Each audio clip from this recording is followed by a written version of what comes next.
Well, take out your phones and get snapping. The 5th annual bioblitz has kicked off, and you can be part of a nationwide conservation effort right here in Canada.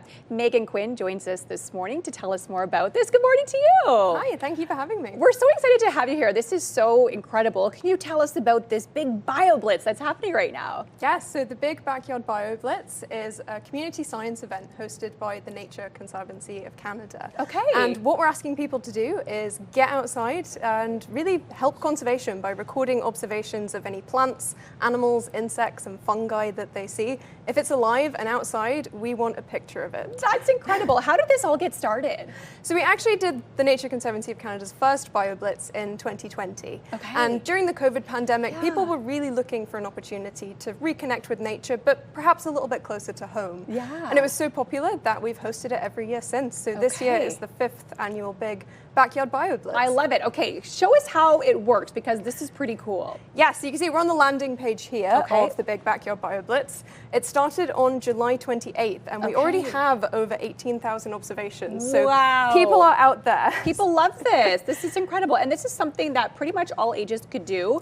I mean, my 5-year-old knows how to work my cell phone, so I'm sure with a little bit of assistance, he could have some fun doing this. Absolutely. That is my favorite part about the Big Backyard BioBlitz is you do not need to be a conservation scientist like me to be able to use it. So all you do is you can take your camera or your phone and you sort of start to look around, and you can look at the species, and once it's found a lock there, you take that picture and it will analyze. You want to kind of get around and get as many different angles of the plant as you can, and it will help to analyze it. So the species that we have here is a common buckthorn. And this is actually an invasive species, so it's one that we want to have people be on the lookout for.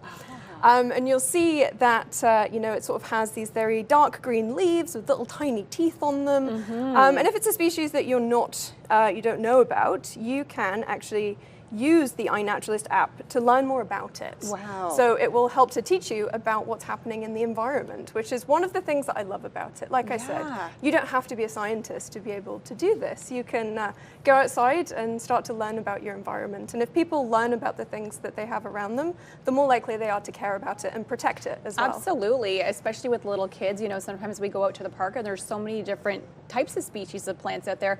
I want to know which ones we should kind of steer clear from and which ones are okay. Exactly. So this species here, so common buckthorn, it's taking over our forest ecosystems, and it's allelopathic. And what that means is it actually releases chemicals into the soil that stop other plants from being able to grow. And a biodiverse forest, a forest that has lots of different species, is a healthy forest. So we want to have as many species there. So as a conservation biologist, I use data like this to find out where these invasive species are, so we can control them and make the ecosystems more healthy. Okay, such an incredible initiative. And Canada is very engaged in this as well. We already saw 18,000 snaps since just opened a couple weeks ago.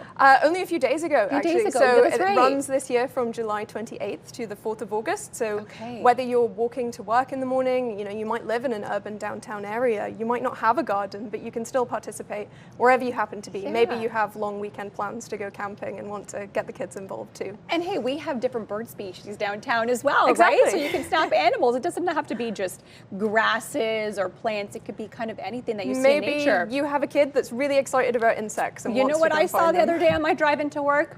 A coyote. There you go. I didn't get to snap a picture of it because it was running across my car. But I mean, there's so many different types of species everywhere in our world. There really is, and what this BioBlitz does is it gives us a snapshot all across Canada. I can only be in one place at once. You know, I was out yesterday in a canoe doing some surveys for invasive species, but I'm only one person. So if we have thousands of people across the country doing these observations, it really allows us to track trends and see what species are flourishing and maybe which species are in decline as well. Or need some little help. Okay, so where can people go to, you know, find this little app and have more information? Yeah, so if you go to backyardbioblitz.ca, you can find step-by-step instructions on how to get started and download the iNaturalist app to join the Big BioBlitz project. Oh my good, so incredible. I love this so much. A great initiative for the kids this weekend, especially. We're going to see sunshine, cooler conditions, a great time to get out, give them your phone, snap some pics, and learn more about the species in your neighborhood. Thank you so much, Megan, for joining us today. We truly appreciate it.